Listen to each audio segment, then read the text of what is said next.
My name's Kenny Dial, and welcome to Season 2 of the Scuba Diving Podcast.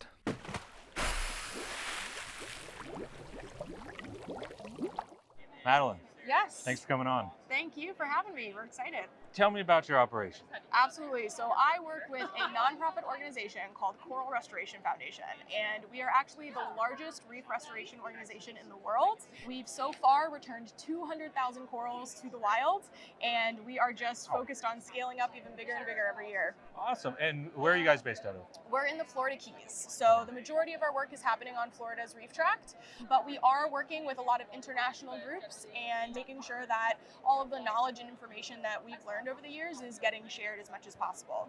Do you feel like it's truly making a difference? Absolutely. There have been many studies that are showing that reef restoration in areas where it's occurring, the reefs are doing much better. In areas where it's not occurring, the reefs are degrading. That kind of makes sense intuitively if you think about it. If you are putting corals back into the wild, the reefs are going to do a little bit better over time, as opposed to doing absolutely nothing. They're going to degrade even more than they already would have. Really, the biggest goal with reef restoration is to stabilize reef habitats and help jumpstart their natural recovery processes. Especially in Florida's coral reef, because we've lost such a major amount of the corals, we're really kind of in this triage moment where if we're not doing anything, we will lose all of the coral species that are here. So right now we're in that stabilization period where hopefully once we get that stability, we'll start to see that jumpstart again into the future. So without any help, they are declining. Exactly. If you help, we can bring them back. Exactly. That's awesome. Yeah. I actually I haven't really seen that so black and white. How does it work? Great question. So, Coral Restoration Foundation, the prop, exactly. Yeah, where'd that come from? Coral Restoration Foundation was founded in 2007. So back then, we were a much, much smaller operation, really kind of sprung from the aquarium industry. So reef restoration works by utilizing corals' natural reproduction, which is asexual reproduction. They can also sexually reproduce, but we're using fragmentation to help propagate them and mass its numbers. So this structure right here is called a coral tree. And what we do is we suspend the coral fragments in the water column. So this is actually the skeleton of a coral that we've painted. And it's going to grow from this size to about the size of a basketball in 6 to 9 months. From there, we'll actually just use shears or clippers, clip off a piece. And now we've got 2 living corals. That clipped off piece is going to make its way out to the reef where we attach it with kind of a glue. It's called an epoxy. It's a non-toxic epoxy. We glue it down to the reef and then it starts to grow out over top of that epoxy, over top of the surface, and it eventually creates these beautiful thickets of healthy living coral. This is like a nursery. Exactly, yeah. And if you kind of take a look back here, we do operate the biggest open ocean nursery in the world. So we've got 500 of these trees in the open ocean. We care for them and raise over 45,000 reef-ready corals every year. So can divers go and see this or help or volunteer? Is it something, this sounds really silly, but this makes me just want to swim through this. I know, right? Yeah, That's the idea. We're trying to get you to feel like you're there. Yeah. But yes, that's actually a really huge part of our mission is we need as much help from the dive industry, from divers, volunteers as possible. We need people involved. So we offer public recreational dive programs where in the morning you come to our headquarters, which is in Key Largo or in Key West, and we teach you our technique. We teach you our method. Then we get you out on a boat. You come into one of our nurseries, because we don't just have the one, we actually have many throughout the Keys. Come into one of our nurseries, help us care for the corals, harvest them, and then you can actually bring them back to the reef and secure them to the reef with your own 2 hands. Man, that's cool. It's pretty exciting. If we wanted to do this like 3 weeks, like what would we do? If you wanted to come down within the next 3 weeks. I'm a recreational diver and I got a couple friends, we all dive. Perfect. What's the process? So visit coralrestoration.org. Click Get Involved, and it's going to take you to a calendar that has all of our public dive programs open. Pick whichever one works for your schedule, and we'll get you on board. What are some of the skills that you might want to have when you come? So we're open to any skill level. That's kind of the idea, is we want anybody that just loves the ocean to get involved however they can. We can take snorkelers out for just observational trips. We can take open water divers out under supervision and help them through the process. or we can take very advanced divers, kind of teach them the idea and let them go with, just our eyes kind of watching to make sure everything's safe and the corals are doing well. Right. Any skill level is really welcome. We do also have long-term volunteer programs. So if you're a South Florida resident, we have a long-term program that you can get trained up to the level of our staff and Cool. basically be a volunteer staff member. I want to ask you something. You obviously love doing this. Yeah. You've actually gone out and done this? Oh yeah, A lot. many a time. Okay, so you've done this. Harvesting, fragmenting, filling, epoxying, hammering, all the things. Okay. What's your favorite thing about it? Oh man, so I think I would have to say the very first time I just we front roll into the nursery. Front roll, you mean that's how you go off the boat? Yeah, exactly. Oh, so you do the forward. Yeah. You don't do a giant stride? I sometimes do a giant stride, yeah. We switch it up. It's sometimes I'll usually put my BC on after I'm getting in the water. That's why I'll do the front roll. What's the cool way to do it? The cool way time? is the Yeah. back roll. You gotta back roll into the nursery. But the first time that you see the nursery, because it's so expansive and you're seeing hundreds of thousands of these endangered species in the water, it's really uplifting. You feel like you might actually be able to make a difference because you've got these species ready to go and ready to start restoring the reef. Have you had an opinion that's changed since you started? You came in with probably one idea, one belief. This is what I think, this is what I'm going to do, is why I'm doing it.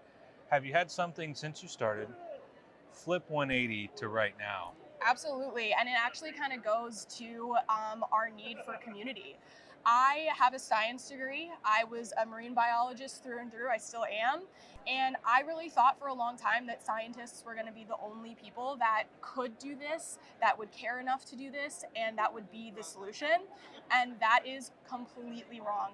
It's not scientists. It is the people that love the ocean. It's the community of divers. It is people that just want to see this into the future. Scientists are doing a great job and are part of it, of course, but it's the community-driven power that's really making the big change. Cool. So you don't have to be a scientist to go out here and get involved with No, this. absolutely not. So us regular diving peasants can go out there and I'd do it. say heroes, to be perfectly honest, over Thank you. peasants, but yeah. There are other people that do this. Yes. Is there a commonly held belief out there you see going on that you kind of passionately disagree with? There is this idea that there could be a cure-all by looking into just thermal tolerance. And that is a very important area of study. We need to look into thermal tolerance of corals. But there's more than just thermal heat issues that are facing corals. And just thermal tolerance risk, Yeah. that's just the temperatures rising causing a lot of this death. Exactly, Okay. exactly. So heat rising and increased sea temperatures are a problem for corals. And a lot of people think that if we can find a coral that can withstand heat increases, that's going to solve all of our problems of reef degradation. It is very important that we're looking into these kinds of genetic resilience, right? That's a very important area of study in the scientific world, but it's not going to be the number one thing that fixes all of our problems. There are many levels of reef restoration and saving reefs that have to occur in order for us to save the reefs. It's not just a one-size-fits-all. There's lots of different issues that we do need to address. And that's a big part of sort of what our education programs are about, is that not only are there lots of different problems we need to address, but that means there's a lot of different ways that you can contribute and you can help. Is there a possibility of having like a full-time job in this? Can you get yeah. a job doing this? Yeah, you're looking at it. Besides you. So yes, we do have a full-time staff of 20 people. Oh my gosh. We have In the Keys? Yes, in the Keys. So you can live full-time saving coral in the Keys. That's possible. Yeah, absolutely. Absolutely. Yep, full-time restoration divers. We also have a really important education team, a science monitoring team to make sure that what we're doing is working in the long term. So yeah, it's definitely a career possibility. I'm not gonna lie, it is competitive and it is difficult to get into, but for me, it is so worth it because it's the most rewarding job I've ever had. And it looks fun. And it's so fun. It's so fun.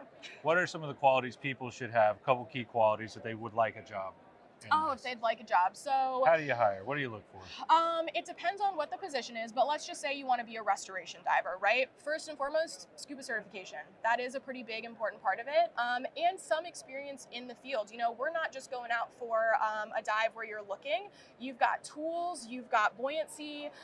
These corals are fragile. You don't want to accidentally smash on top of all the hard work you just did. So working on your dive skills and having that is pretty important. Any kind of boating experience is really important as well. We're always looking for captains as well. And honestly, I would just say a love of sort of adaptability and like going with the flow of the ocean, because we work in the field and things change on a dime. So got to be willing to improvise, adapt, overcome, as we say. Yeah, so the weather can change out there. Oh yeah, for sure. Usually you can see the storm, you know, a few miles out, so you make sure you wrap up your dive and head on back in. But we're out there sometimes in a little bit rougher seas than maybe you would want to go diving recreationally, because we got a job to do. So crystal ball time machine, and you can look into the future 10 years. Mhm. What does your operation look like? What does your job day to day look like for real, you Yep. personally? Absolutely. That's a really great question. So overall for CRF, our future is going to be collaborative and it's going to be upscaling, because massive scale restoration is really what specifically Florida's coral reef needs right now. And so we're going to be working with lots of different experts in the field, not just coral experts, but fish experts, invertebrate experts, making sure the entire reef habitat is rebounding.